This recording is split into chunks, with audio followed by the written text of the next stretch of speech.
Более 150 сильнейших спортсменов нашей страны съехались в Коми. В Выльгороде стартовали всероссийские соревнования по вольной борьбе на призы первого вице-президента Федерации спортивной борьбы Республики Юрия Широкова.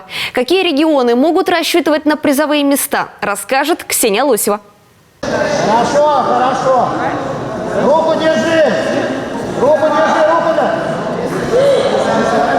Грамотные подсказки тренера, крики болельщиков и неожиданные приемы. Несмотря на юный возраст участников, на борцовском ковре сегодня все по-взрослому. Для каждого спортсмена соревнования – это не просто возможность заявить о себе, но и настоящее испытание. Победить, как признаются многие, нужно не только противника, но и свои собственные страхи и неуверенности. Стараюсь как-то перебороть себя, настроить, что если я сейчас постараюсь, то в дальнейшем у меня получится что-то выиграть. Есть мечта, чтобы вот на России выиграть и поучаствовать в Олимпиаде. Сегодня здесь без преувеличения лучшие из лучших. На базе спортивного центра «Ошпи» собралось более 150 спортсменов в возрасте до 16 лет. География обширная. Москва, Санкт-Петербург, Воронежская, Тульская области, республики Тыва, Чувашия, Мариэл, Татарстан. И это еще далеко не все. Чтобы помериться силами с борцами из Коми, многие добирались в республику несколько дней. Коми – это наши друзья и соперники всегда, потому что Калининград, Коми – это северо-западный федеральный округ. Мы постоянно встречаемся, боремся вместе, отбираемся на первенство России. Поэтому две конкурентоспособные Калининград, Сыктывкар – это вместе соперники очень сильные.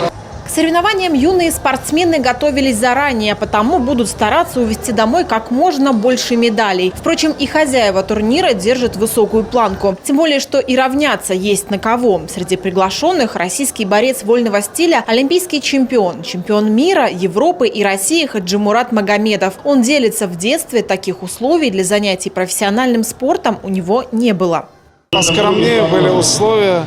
Здесь такой уютный, теплый зал. Ну, как бы это нас все закаляло, потому что чем тяжелее условия, тем лучше результат. Когда дети заняты, они на улице не ходят просто так, нет роста преступности. Ну, там это социальный проект, это очень важно, поэтому если спорт, это будущие защитники Отечества, крепкие, здоровые, будут защищать Родину, свою семью, общество. По словам олимпийского чемпиона, борцы из Коми известны на всю страну. Республика активно участвует в турнирах. Такие соревнования для детей – настоящий праздник, дружба и трамплин в большой спорт. Для вас всех, ребята, это малая Олимпиада. Понятно, что сегодня собрались лучшие из лучших. Те, кто отобрался на региональных состязания, соревнования. И сегодня вы будете держать экзамен, в первую очередь, перед самими собой, перед своими тренерами, перед своими родными, перед своими болельщиками. Соревнования продлятся 2 дня. Победители и призеры получат кубки и денежные призы. Кроме того, будут отмечены лучшие спортсмены в индивидуальных номинациях. Ксения Лосева, Олег Костромин, телеканал Юрган, Сыктывдинский район.